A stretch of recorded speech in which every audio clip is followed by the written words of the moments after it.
नमस्कार, popular superfast news में आपका स्वागत है। मैं हूं आपके साथ समीक्षा दादिच। आज इस सुपरफास्ट में बात होगी अजमेर में सचिन पायलट ने बताया कहां से लड़ेंगे चुनाव की। नदारद रहने के बाद अपने क्षेत्र में वापस आई दिव्या मदेरणा की। बात करेंगे अलका गुर्जर ने प्रियंका गांधी के दौरे पर साधे निशाने की। दौसा में सचिन पायलट ने गहलोत पर साधे निशाने की। प्रताप सिंह खाचरियावास के बीजेपी पर बड़े हमले की। साथ ही जानेंगे शिव के विधायक अमीन खान दे रहे सरकार को खुली चेतावनी की। जयपुर में मुस्लिम समाज ने उठाई आरक्षण की आवाज की। बात करेंगे राजेंद्र गौड़ा ने बेटे के जन्मदिवस डांस के आरोपों पर दिए जवाब की। फार्मासिस्ट ने किए 2 घंटे कार्य बहिष्कार की। और आखिर में बात होगी 12 की जिले अस्पताल में ठेका कर्मचारियों की हड़ताल की। इसके साथ ही और भी तमाम बड़ी खबरों से आपको कराएंगे रूबरू। अजमेर पहुंचे कांग्रेस नेता सचिन पायलट ने कहा कि चुनाव का समय कार्यकर्ता को सब बातें भूलकर चुनाव में जुड़ जाना चाहिए। ज्योति मिर्धा के सवाल पर उन्होंने कहा कि चुनाव का समय है, कुछ लोग जाएंगे, कुछ लोग आएंगे, ये चलता रहता है। बहुत जरूरी है, इसलिए पूरी ताकत के साथ प्रत्येक कार्यकर्ता सब बातें भूलकर चुनाव जीतने में लगा। सर, ज्योति मिर्धा को जिन्होंने बीजेपी ज्वाइन की, उसमें देखते हैं कि पुराना परिवार है। कौन? अब देखो, चुनाव का समय है, कुछ लोग जाएंगे, कुछ लोग आएंगे, ये चलता रहता है। और मैं समझता हूँ हर व्यक्ति को छूट होती है, वो किसी दल किसी पार्टी में जाकर काम कर सकता है, लेकिन उसका निर्णय सही था गलत था, उसका जजमेंट जो है, उसका परिणाम जनता ही देगी, उसका हमें इंतजार करना चाहिए। पहली सूची कब तक आएगी सर? पहली सूची कब तक आ जाएगी? मुझे लगता है हमारी मीटिंग चल रही है और जो हमको समय ठीक लगेगा उसके आधार पर हम अपनी डिक्लेरेशन करेंगे। सचिन सर, आप मैं जानता हूँ साहब आपको आपने आरपीएससी में करप्शन का मुद्दा उठाया और आपने उसके लिए जन आंदोलन करने के लिए, तो क्या इस आंदोलन को, इस मांग को, इशू को? नॉट एट ऑल, नहीं। जो पेपर लीक्स हुए थे उसके खिलाफ सरकार ने एक संशोधित नियम बनाया है, कानून बनाया है और उसको सख्त किया है, उसकी और गहराई से जांच होने का एक स्वरूप तैयार किया है और जो सज़ा की जो मापदंड थे उसको बढ़ाया गया है। उसको शिकंजे को पकड़ने की कोशिश सरकार के इस बिल के माध्यम से होने वाली है। और जहाँ तक आरपीसी मेंबर्स का सवाल है, वो बात बिल्कुल स्पष्ट है, बिल्कुल सही है। वो व्यक्ति मेंबर्स बने, चेयरमैन बने, जिनका एक मापदंड तय होना चाहिए ताकि वो जो सिलेक्शन हो उसमें पारदर्शिता बरती जाए। और अभी जो आरोप लग रहे हैं, ये आरोप लगने की नौबत ही नहीं आएगी अगर आदमी ऐसे हों, व्यक्ति ऐसे हों जो एक क्राइटेरिया के माध्यम से उन पदों पर बैठाए जाएँ। वो बात जायज़ है, इस बात को स्वीकार किया है। पार्टी सरकार दोनों बात को मानते हैं। मैं समझता हूँ आम आदमी मानता है कि जो चयन होता है वो करने वाले लोग अबव बोर्ड होने चाहिए, उनकी इंटेग्रिटी, उनकी क्वालिफिकेशंस पर कोई संदेह ना कर सके, व्यवस्था को बनानी पड़ेगी। सर, आपने कहा जीत का रास्ता एकजुटता और कार्यकर्ताओं की मेहनत से होकर। अजमेर की बात करें तो यहाँ पे पिछले कुछ समय में पार्टी के सीनियर लीडर्स पर कांग्रेस के ही लोगों द्वारा मुकदमे दर्ज करवाए गए, मानहानि के दावे भी हो रहे हैं। बड़ा दुर्भाग्यपूर्ण है अगर ऐसा होता है। मुझे लगता है छोटा मोटा खींचतान चलती रहती है हर संगठन के अंदर, लेकिन सब लोगों को समझना चाहिए कि ये बहुत महत्वपूर्ण ज़िला है और यहाँ पर कांग्रेस के जो धरातल के वर्कर्स हैं, जिन्होंने सालों तक यहाँ पर काम किया है, उनकी भावनाओं को समझना चाहिए और सबको साथ लेकर चलने का काम करना चाहिए। और इसी भावना को लेकर हम सब आज तक यहाँ पे काम करते आए हैं। जब मैं यहाँ से सांसद था, हमारी कोशिश थी और अजमेर में थोड़ा बहुत यहाँ मामला थोड़ा मिर्च मसाले वाला रहता है, लेकिन कोई बहुत ज़्यादा चिंता की बात नहीं है। सब लोग समझ रहे हैं चुनाव आ रहे हैं और सब आपस में बैठकर काम करेंगे। और समानांतर कांग्रेस लड़ने का आरोप है। चुनाव लड़ने की आपकी चर्चा मेरी मैं तो रह चुका है यहाँ से भी 5 साल। कांग्रेस अगर रिपीट होती है तो इस बार सीएम का चेहरा कौन होगा? देखिए, बात ये है कि पहला मुद्दा ये है कि हम इकट्ठे होकर चुनाव लड़ें, ठीक है, वो सब इस बात पे कमिटेड हैं। हम चुनाव चारों सीट्स में जीतें, ये हमारी प्रायोरिटी है। चुनाव जीतने के बाद इस बात को केसी वेणुगोपाल जी, हमारे संगठन महासचिव जी बोल चुके हैं, चुनाव हम जीतें, उसके बाद हमेशा ये होता है कि विधायक दल जो होता है या पार्टी आलाकमान होता है, वो तय करते हैं कि कौन किस पद पोस्ट पर रहेगा। वो निर्णय हमेशा चुनाव के बाद होते हैं और ये परिपाटी आज की चुनाव की नहीं है, पूरे देश में है और पहले से होती है। आप विधानसभा चुनाव लड़ेंगे? इसलिए जरूर है। क्या आप विधानसभा चुनाव लड़ेंगे? भाई, मैं विधायक हूँ टोंक से और मेरा मन यही है कि वहाँ से चुनाव लड़के जो हमने जीत हासिल की थी पार्टी के लिए, उसको दोबारा रिपीट करना चाहिए। सर, सीएम फेस को लेकर आप पहले भी बयान दे चुके हैं कि बदलना चाहिए, तो मैंने ये ऐसा है, कांग्रेस पार्टी ने हमेशा से ही इस लाइन को अडॉप्ट किया है कि हम चुनाव जनता के लिए जाते हैं, मुद्दों को लेकर पार्टी के इश्यूज़ को लेके चुनाव जीतने के बाद जब विधायक जीत कर आते हैं, जब हमारा बहुमत आता है, उसके बाद विधायक और पार्टी निर्णय करती है कौन उस विधायक का नेता बनेगा, उसके बाद सारी सर पायलट सर अभी भी आज भी ये देखने को मिलता है अशोक गहलोत का आदमी पायलट का आदमी, ऐसे ही कई दावेदार हैं। भाई मैं तो पहले से कह चुका, सुनो मेरी बात, मैं समझ गया आपके सवाल को, मैं पहले ही कह चुका हूँ, मैं दोबारा रिपीट करता हूँ, कांग्रेस पार्टी में कोई अशोक गहलोत गुट, कोई सचिन पायलट गुट नहीं है, ये सब खड़गे गुट, राहुल गुट, सोनिया गांधी गुट है, हम सब लोग। अभी जब दावेदारों की जब सूची तय हो रही है सर, इसमें कई प्रत्याशी ऐसे होंगे जो आपके भी खास होंगे और कई प्रत्याशी ऐसे होंगे जो मुख्यमंत्री या कांग्रेस के आलाकमान के खास होंगे, ऐसे में असमंजस की स्थिति नहीं होगी दोनों ही जगह पर। मैं स्पष्ट कर देता हूँ कि जो भी उम्मीदवार हैं, जो भी कहीं के भी हैं, वो सब मेरे ही गुट के हैं, मानता हूँ, उसमें कोई किसी का अलग गुट किसी का नहीं है, सब कांग्रेस पार्टी के हाथ के निशान के साथ हैं। ये हो सकता है कि किसी की लाइक और किसी को ज़्यादा कम पसंद करते हो, ये स्वाभाविक है, हम इंसान हैं, किसी को ज़्यादा पसंद कम पसंद, लेकिन हम सब संगठन विचारधारा पार्टी से बने हुए लोग हैं और जो भी चुनाव लड़ेगा उसको चुनाव कांग्रेस पार्टी लड़ाएगी, खड़गे जी, राहुल जी, सोनिया गांधी जी लड़ाएंगे, हाथ का चुनाव लड़ाएगा, हाथ का चुनाव चिन्ह, और ये सबको बात जानते हैं और सभी बात को एक्सेप्ट। लेकिन अंदर ही अंदर सब यही कहते हैं, कोई अंदर बाहर की बात नहीं है, बिल्कुल स्पष्ट है, मिल गया तो उसकी बैंड बजा सब मिलकर लड़ेंगे। ऐसा आप क्यों लोगों को भड़का रहे हो यार, सब मिलकर चुनाव लड़ेंगे, किसी का उन्हें कोई संदेह नहीं है।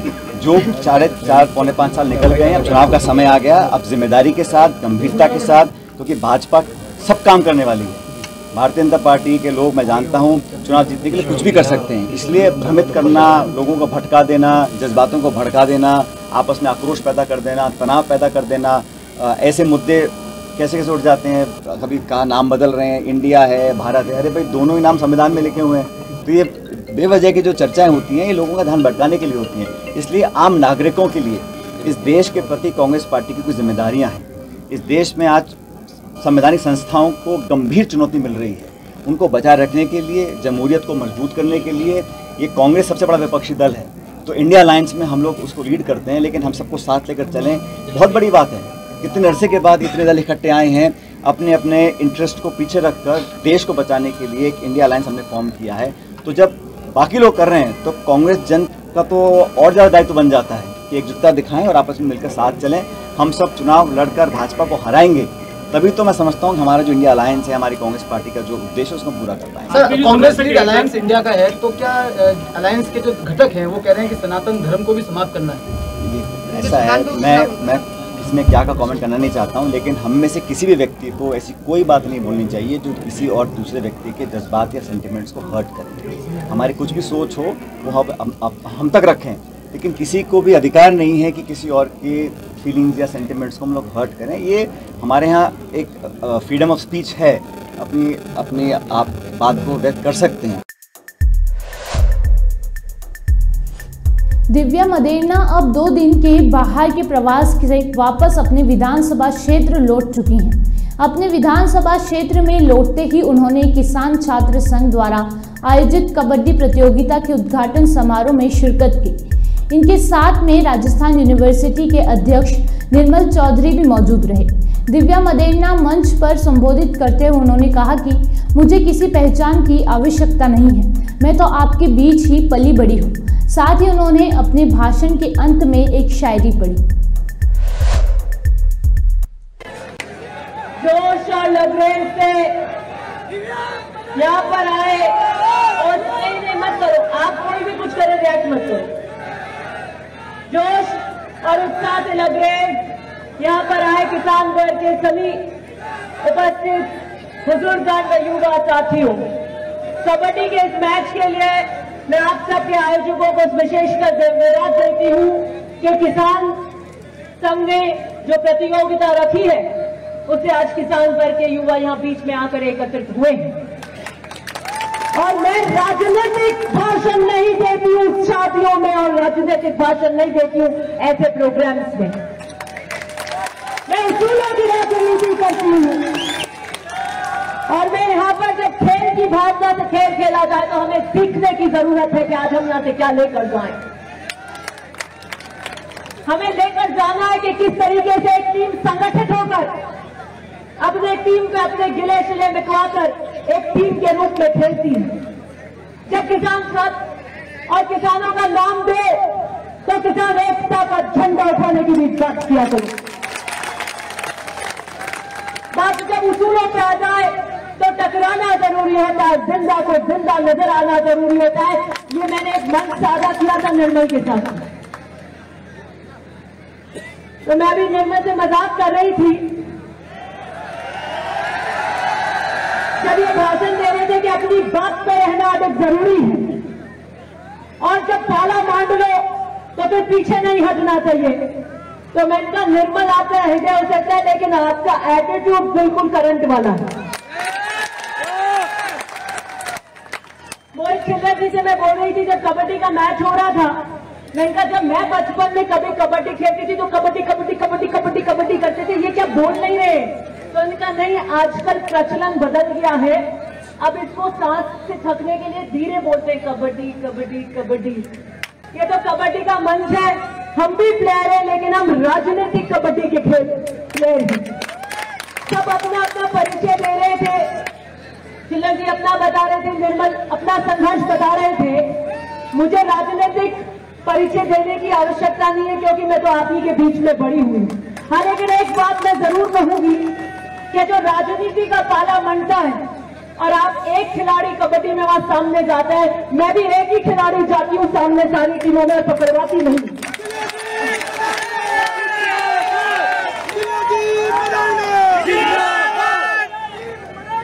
कुछ चीजें हमें बढ़िया लेकर जानी चाहिए, हमें एक कि हम किस दिशा में युवा जा रहे हैं, किस ओर हमें जाना है।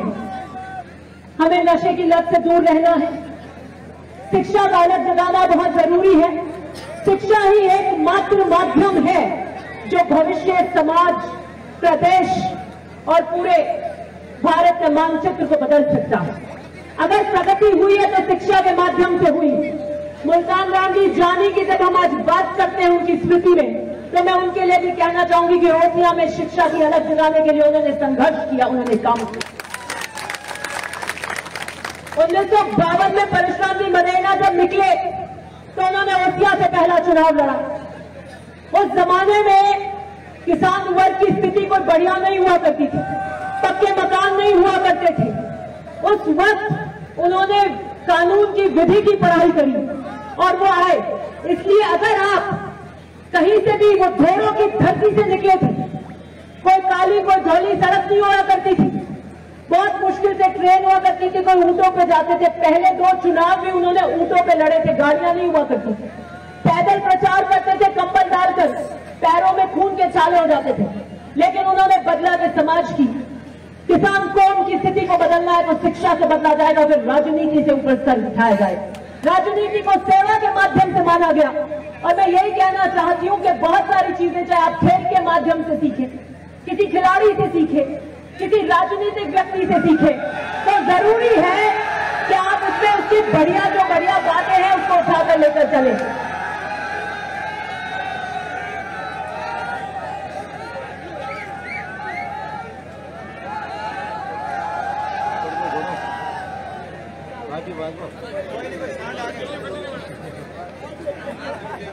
तो मैं बोल नहीं सकती हूँ।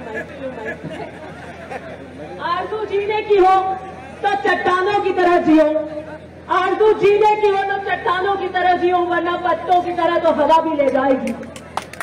मैं निर्मल से पूछ रही थी, मैंने कहा आप भी कोई खेल खेलते हो क्या? तो उसने कहा मैं तो स्कूल से ही राजनीति करता हूँ। मैंने कहा नहीं, चलो मैंने तो स्कूल से नहीं कि राजनीति करी, मैं तो राजनीतिक जीवन से आई, तभी मैंने जिम्मेदारी संभाली। मुझे खुशी है कि आज चाहे वो खिलाड़ी जगत से हो, यहाँ पे आयोजक हो या स्टेज हो, सब किसी ना किसी जगह पर अपना संघर्ष और अपना योगदान अपने समाज, अपने गांव के लिए कर रहे हैं। और हमें लगता है कि हमें ऊपर उठकर, राजनीतिक दल की विचारधारा से ऊपर उठकर, तेरा मेरा छोड़कर, कई ऐसे प्रोग्राम्स होते हैं, कई ऐसी जगह होती है जहां इससे ऊपर उठकर बात करनी चाहिए।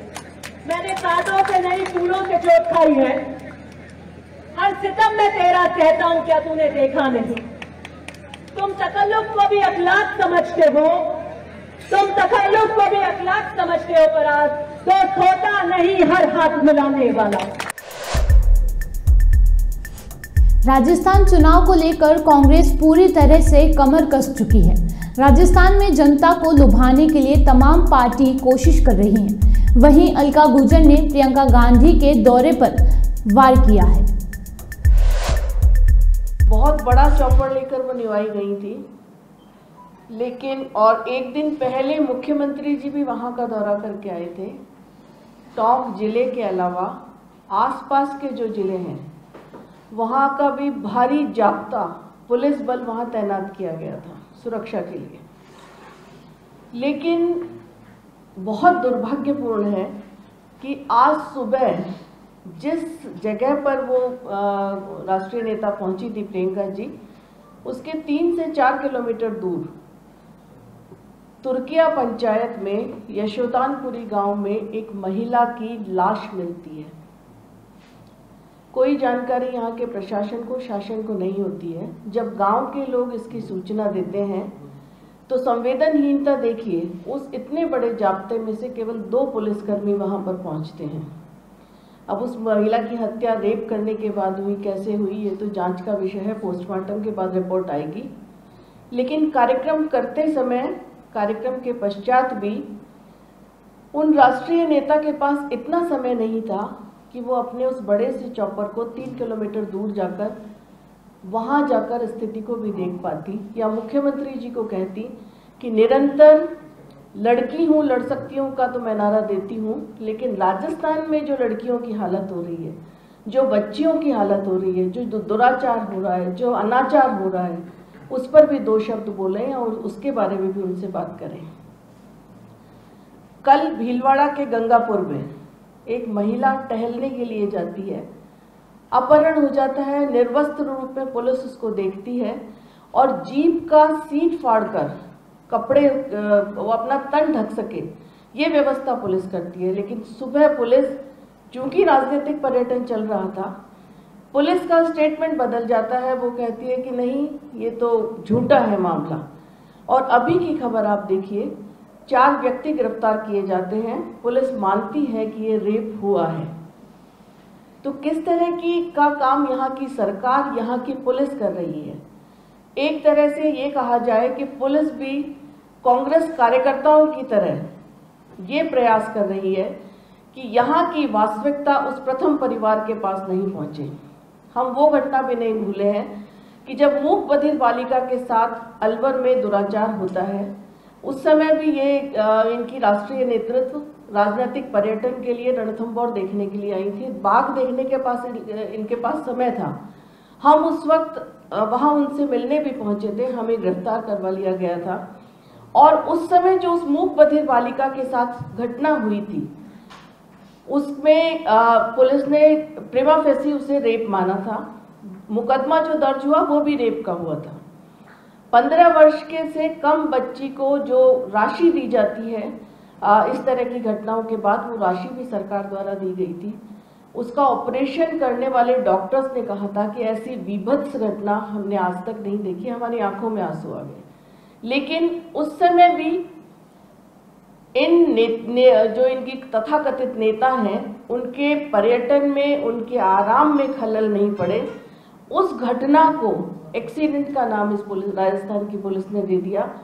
तो मैं आप सभी के माध्यम से इनके शीर्ष नेतृत्व तक ये बात पहुंचाना चाहती हूं कि राजस्थान की जो सरकार है, महिला अपराधों में आज वो पीठ ठोक कर भी गई है राजस्थान की सरकार की, लेकिन आज महिला अपराध में राजस्थान नंबर 1, बेरोजगारी में राजस्थान नंबर 1 सॉरी, और आज राजस्थान नंबर 1 है भ्रष्टाचार में। तो क्या इस चीज के लिए पीठ ठोकर गई है? वो फ्री मोबाइल का वितरण भी करके गई है महिलाओं को। तो एक घटना उस बारे में और आपको बताना चाहूंगी। रायपुर एक पंचायत समिति है पाली की, वहां पर इस तरह की बच्चियों को मुफ्त टेलीफोन दिया गया था और उनका डेटा सोशल मीडिया पर लीक हुआ है। उनका टेलीफोन नंबर, उनका पता, उनका आधार कार्ड नंबर। एक तरफ ये सरकार बच्चियों को, महिलाओं को सुरक्षा मुहैया नहीं करवा पा रही है, दूसरी तरफ इस तरह के डेटा यहाँ पर लीक हो रहे हैं और अभी ही पार्लियामेंट ने एक बिल पास किया है, digital personal data protection bill. वो बिल ये कहता है कि अगर इस तरह के डेटा कोई कंपनी या कहीं से लीक होता है तो 250 करोड़ रुपए तक का जुर्माना हो सकता है। मैं मुख्यमंत्री जी से और कांग्रेस से और इनके राष्ट्रीय नेतृत्व से पूछना चाहती हूँ कि महिलाओं को सुरक्षा देना तो बहुत दूर की बात है, आप सुरक्षा दे नहीं पा रहे हैं। मुख्यमंत्री जी खुद गृह मंत्री हैं। दूसरी तरफ इन महिलाओं को और मुश्किल में डालने का काम आप कर रहे हैं, उनका डेटा लीक करके। इन्हीं की सरकार के एक मंत्री थे साले मोहम्मद, जो मंत्री हैं, वो इस डेटा लीक का शिकार हो चुके हैं। तो मैं यही आप लोगों के माध्यम से आज कहना चाहती हूँ कि राष्ट्रीय नेतृत्व इनका आता है यहाँ पर, सिर्फ पर्यटन करके जाता है। लड़की हूँ, लड़ सकती हूँ, वो यूपी तक सीमित है। राजस्थान की महिलाओं की जो स्थिति हो रही है, राजस्थान की महिलाओं की जो पीड़ा है, उसको सुनने का, उसके बारे में बात करने का उनके पास समय नहीं है। ये बहुत ही शर्मनाक और निंदनीय है। राजस्थान में प्रियंका गांधी की रैली के बाद एक बार फिर से सचिन पायलट ने चुनावी बागडोर संभाल ली है। इसी सिलसिले में सचिन पायलट ने दौसा में एक रैली को संबोधित किया और सीएम गहलोत का नाम लिए बिना एक साथ रहने की सलाह दी और कहा कि ताली दोनों हाथ से बजती है, एक हाथ से नहीं। मैंने कहा बांदीकुई के लोग तो बहुत किस्मत वाले हैं, बटन एक दबाते हैं, विधायक 2 मिल जाते हैं। पटाना जी का भी, अब ये माने ना माने, मंत्री विधायक दौसा से हैं, लेकिन मन और मकान बांदीकुई में बना हुआ है। अभी मकान दिखा रहे थे मेरे को बाईं तरफ का जो बोर्ड लग रहा है। लेकिन आज मैं बहुत दिनों, ये बात सच है, बहुत दिनों के बाद बांदीकुई आने का मौका मिला। बहुत से ऐसे लोग जो पहले नौजवान थे, आज उनके बच्चे बड़े हो गए, जिनके थोड़े थोड़े बाल सफेद थे, आज पूरे धौले हो गए, पूरा सफेद हो गए। और मैं रास्ते में आ रहा था, सीताराम शर्मा जी की हलवाई की दुकान है बाईं तरफ कोने पे।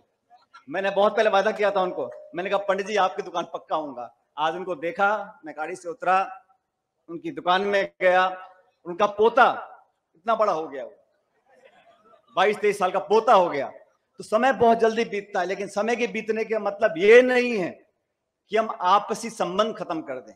और संबंध साथियों बनाने से बनते हैं, चाहे घर का भी कोई सगा संबंधी हो, चाचा भतीजा, माई मासी, कोई भी हो, अगर आप संबंध नहीं बनाओगे, और संबंध बनते हैं 2 तरफ से, एक पक्ष जोर लगाता रहे और दूसरा सुने ना, राम राम ना करे, मीठे से बात ना करे, संबंध बनते नहीं। संबंध बनाने के लिए एक दूसरे को समझना, एक दूसरे के दुख दर्द में भागीदार रहना, अपनेपन का एहसास कराना। ताली 2 हाथ से बजती है, संबंध 2 तरफ से बनते हैं। तो समय के साथ साथ जो संबंध गहरे होते जाते हैं, वो संबंध सच्चे होते हैं। और समय के साथ साथ जो संबंध कम होते जाते हैं, ये समझ लो कि कमी मेरे में या तुम में हो। अगर संबंध कमजोर हुए हैं तो कमी किसी ना किसी की है। लेकिन मुझे फक्र है, मुझे गर्व है, मुझे अभिमान है कि हम लोगों का संबंध इस क्षेत्र से, इस तहसील से, जिले से जितना पहले था, भगवान की कृपा है, आज पहले से ज्यादा हो गया है। और ये सब, इसका श्रेय मैं आप लोगों को देना चाहता हूं।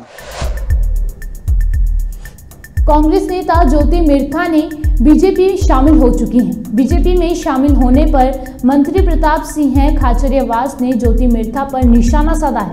उन्होंने कहा कि ज्योति मिर्था का फैमिली बैकग्राउंड राजनीति में रहा है, लेकिन ज्योति मिर्था की राजनीति में इतनी पकड़ नहीं है। भगवान बेनीवाल से पैचअप कर लिया बीजेपी ने पिछले चुनाव में, अब ज्योति मिर्था को लेकर के जा रहे हैं, तो क्या कांग्रेस को कोई नुकसान होगा? देखिए, एक बात आप तय कर लीजिए कि क्या होगा क्या नहीं होगा, ये तो फ्यूचर बताएगा। लेकिन ये लोग वो हैं जो एक्टिव नहीं है। एक तो एक नाम होता है जो एक्टिव हो, अब वो किसी भी पार्टी में हो। भगवान बेनीवाल एक्टिव व्यक्तित्व है कि जो राजस्थान यूनिवर्सिटी की पॉलिटिक्स से निकलकर दमखम के साथ अपनी पार्टी बनाकर घूमते हैं। लेकिन ज्योति मिर्धा तो कांग्रेस के बैनर पे चुनाव जीते। ज्योति मिर्धा जी का फैमिली बैकग्राउंड हो सकता है, लेकिन मेहनत वैसी नहीं रही। एक व्यक्ति होता है जो मेहनत करता है, अपनी मेहनत से अपनी जगह बनाता है। राजनीति में सबको राजनीति करने का हक है। अलग अलग पॉलिटिकल पार्टी में लोग इंडिपेंडेंट चुनाव भी लड़ते हैं, अलग अलग पॉलिटिकल पार्टी भी बनाते हैं, खुद की पार्टी भी बनाते हैं। सबको अपनी बात कहने का, किसी भी पार्टी में जाने का हक है। लेकिन राजस्थान जानता है कि वो लोग जिनकी जमीन पर पहचान है, जनता में पहचान है, जिनको यूथ पसंद करे या राजस्थान पसंद करे, या लोग जो लड़ते हो, आंदोलन करते हो, जिन्होंने सड़कों पे अपना खून पसीना बहाया हो, ऐसे लोग कोई पार्टी छोड़कर जाए जिनका नाम हो, तब तो कोई मतलब भी है। अब आप चुनाव के वक्त ही आते हैं, चुनाव के वक्त ही पार्टी बदल लेते हैं, तो ज्यादा असर नहीं पड़ता। अब जो सवाल खड़े कर रहे हैं, जब इलेक्शन आते हैं तो इस तरह की राजनीति में सबको अपना हक है। अब वो कोई बीजेपी ज्वाइन कर रहा है, कोई कांग्रेस ज्वाइन कर रहा है, ये सब चलेगा पॉलिटिक्स में। पॉलिटिक्स किसी की मोहताज नहीं है और राजनीति में जनता फैसला करती है और ऊपर वाले के आशीर्वाद से फैसला होता है। इस वक्त कांग्रेस के पक्ष में माहौल है राजस्थान में, पूरे देश में, पूरा देश देख रहा है। बीजेपी वालों ने बदतमीजी के, गलत बोलने के सारे रिकॉर्ड तोड़ दिए। जो भी बकवास करनी थी वो बकवास वो कर रहे हैं, लेकिन मुद्दों की बात नहीं कर रहे। बीजेपी के साथ दिक्कत ये हो गई कि केंद्र की बीजेपी की सरकार के पास बताने के लिए कोई उपलब्धि नहीं है। उन्होंने जवानों के लिए क्या किया, कितने लोगों को रोजगार मिला, देश कहाँ है। विजय माल्या, मेहुल चौकसी, नीरव मोदी का क्या हुआ। आपने बड़े बड़े उद्योगपतियों के 10 लाख करोड़ से ज्यादा के कर्जे माफ कर दिए। आपने देश के किसान के कर्जे माफ नहीं किए। आप बार बार राजस्थान की सरकार से बीजेपी के नेता कहते हैं कि किसानों के कर्जे माफ नहीं किए। कैसे नहीं किए? 14,000 करोड़ के कर्जे माफ हुए किसानों के, 2 लाख से 3 लाख तक के कर्जे माफ हो गए। अब उस किसान से जाकर पूछो जिसकी जमीन कुर्क होने वाली थी, उसका 3 लाख तक का कर्जा माफ हो गया। लेकिन बीजेपी बताए केंद्र सरकार ने 1 रुपया भी माफ क्यों नहीं किया किसान का? आप तो किसान से लड़ रहे थे। कोई न कोई बात तो है। अलायंस करना मेरी पावर में नहीं है और ये तो पार्टी नेतृत्व देखता है। वैसे कांग्रेस को किसी अलायंस की जरूरत नहीं है, इतना मैं कह दूं। कांग्रेस पार्टी हर गांव, हर खेत, हर खलियान, हर ढाणी में है।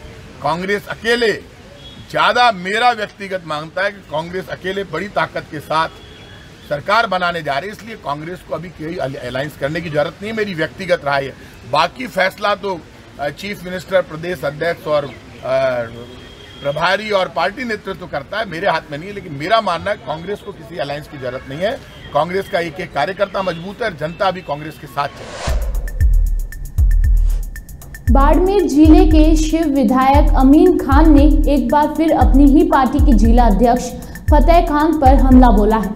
उन्होंने कहा कि मैंने क्षेत्र में विकास कार्य करवाए और आप मुख्यमंत्री के पास पहुंचकर कहते हो टिकट दे तो फतेह हो। उन्होंने एक सार्वजनिक कार्यक्रम में आए लोगों से कहा कि मेरे सिवाय कोई मुसलमान यहां से जीत गया तो मैं 1 लाख 1 रुपए देने को तैयार हूं। उन्होंने दावा किया कि मेरे अलावा किसी और को टिकट मिला तो वो 40,000 वोटों से हारेगा। हेडक्वार्टर पे CHC हुई। आपकी हर पंचायत में सब सेंटर सिक्योरिट हुआ है। कई पंचायतों में पशु उपस्वास्थ्य केंद्र सिक्योरिट हुआ है। पानी की योजना में कई ओपन वेल सिक्योरिट किए, कई ट्यूबवेल भी हुए और नर्मदा नहर से भी कोशिश जारी है आपको यहाँ नर्मदा का पानी मिले। कानून व्यवस्था में भी किसी गरीब के साथ जुल्म नहीं होने दिया है। और हम क्या करें? और आप मुख्यमंत्री के पास पहुंच गए कि साहब टिकट दे दो फतेह। एक हमारा हेजम मंगलिया था खुडानी का, बेचारा अनपढ़ आदमी था और एक मजाक से अच्छी बात कहता था। आवाज कीड़ू कीड़ू अगर सुखे हुए कट कीड़ू कोशिश। ये कलाराम साईं उसका सपोर्टर है। कलाराम जी, मेरे सिवाय यहाँ इस सीट से अगर आप किसी मुसलमान को जीता दोगे तो मैं आपको 1 लाख 1 रुपया दूंगा और आप जिसको खड़ा करोगे वो 40,000 से कम नहीं हारेगा। तो मेरा कहने का मतलब है बहुत समझदारी रखो, धैर्य रखो। मैंने आप किसी को कहा कि भाई मुख्यमंत्री के लिए मेरी सिफारिश करो, मैंने किसी को नहीं। नहीं, ये टिकट देना जिनका काम है वो सब जानते हैं। अपने को टिकट देनी है दे देंगे, नहीं देनी है मना कर देंगे। तुम 50 आदमी यहाँ कूद के बाड़मेर करने गए थे, फितरत और फितूर पैदा करने गए थे। मेरा कभी 2 आदमी में बाड़मेर में देखा था किसी की सिफारिश? कोई आदमी में नहीं ले गए। ये फितूर पैदा करके तुम लड़ना चाहते हो। या तो तुम्हारी नीयत है कि मुसलमानों में फितूर पैदा करो तो हमारा नंबर आ जाए। ये बात सही है कि मुसलमानों में फितूर हो गया तो आप मेघवा जाते हो जाओ, MLA आपका बन जाएगा, ये हम मानते। तो आप उनको MLA बनाने का हंगारा मत दो, उनको कहो कि हम तुमको हरा देंगे। अंत में मैं आपको ये बात कहता हूँ, इस देश के या ये इलाके के गरीबों को कांग्रेस ने जो दिया है वो हिंदुस्तान की किसी पार्टी ने नहीं दिया। और उस कांग्रेस पार्टी ने जितने काम किए हैं, भारतीय जनता पार्टी का भी इस प्रांत में राज रहा है और आज भी भारतीय जनता पार्टी का केंद्र में राज है। उनकी तरफ से आपको क्या लाभ मिला है और कांग्रेस की सरकार से क्या लाभ मिला, ये आप लोगों का फर्ज है, इसका तौल करो। अगर उसमें कांग्रेस कम है तो आप कांग्रेस को वोट मत दो, वोट बीजेपी को दे दो। अगर कांग्रेस उनसे आगे है तो आपका फर्ज बनता है कि आप कांग्रेस को मजबूत करो और इन गरीबों का कांग्रेस ही कल्याण कर सकती है, दूसरी पार्टी नहीं कर सकती है। यही हमारी बात आपको कहना है। आप लोगों ने स्कूल का जलसा बनाया, सभी लोगों का स्वागत किया। चुनावी साल में आरक्षण की मांग को लेकर अब राजस्थान के मुसलमानों ने भी अपनी आवाज बुलंद कर दी है।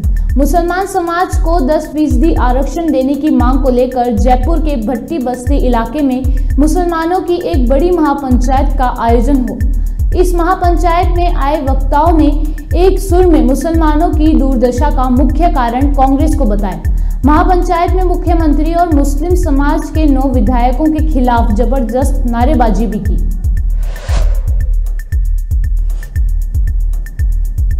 गहलोत सरकार से बर्खास्त मंत्री राजेंद्र गुड़ा फिर से चर्चा में आ गए हैं। इस बार वे बेटे के जन्मदिन पर बाल बालाओं के डांस के आयोजन को लेकर चर्चा में हैं। सोशल मीडिया उनके आयोजन में बाल गर्ल का डांस वीडियो वायरल हो रहा है और अब राजेंद्र गुड़ा ने बेटे के जन्म दिवस पर हुए रंगीन डांस के आरोपों पर जवाब दिया है।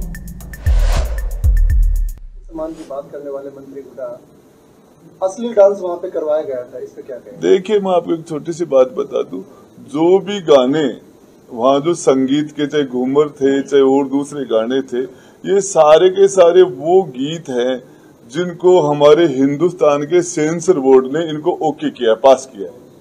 और ये फिल्मों के जो ये एक प्रकार जो पार्टी थी, उन्होंने वो ही डांस किया है जो फिल्मों के अंदर सेंसर होके होता है। और रहा सवाल इसके अंदर, हम नारी को किस रूप में देखते हैं? हम नारी वो एक उनकी एक बेस्ट एक्टर के रूप में है, वो एक कितनी बढ़िया अपनी फिजिकल को किस तरीके से वो एक्सरसाइज करके अपने मेंटल रखते हैं, उसको देखा जाए, उनके आर्ट को देखा जाए, उन चीजों को देखा जाए। अब वो उनकी सोच है। रहा सवाल, बेटे का जन्मदिन है, शोक सभा थोड़ी थी जिसके अंदर हम मुंह लटका के बैठेंगे। गीत भी होंगे, डांस भी होंगे और इसके अंदर उनको जो चीजें नजर आती है, मेरी समझ से हम हर वो काम करेंगे जो हमारे फॉलोअर्स को, हमारी जनता को वो अच्छा लगे, लेकिन मर्यादा में रहते हुए। 7 सूत्री मांगों को लेकर झुंझुनू में फार्मासिस्ट्स ने दूसरे दिन भी 2 घंटे का कार्य बहिष्कार किया। हड़ताल से अस्पताल में दिखाने आए मरीजों को दवा के लिए खासी परेशानी का सामना करना पड़ा। 12 चिकित्सा विभाग के ठेका कर्मचारी हड़ताल पर हैं। कर्मचारियों ने ओपीडी का बहिष्कार कर दिया है, जिससे जिला अस्पताल में मुश्किल खड़ी हो गई है। अस्पताल में इंतजाम के लिए ट्रेनिंग स्टूडेंट को काम पर लगाया गया है। कर्मचारियों का कहना है कि सीएम गहलोत ने बजट भाषण में ठेका प्रथा से मुक्ति दिलाने की बात कही थी, लेकिन अब तक उसे अमल में नहीं लाया गया है।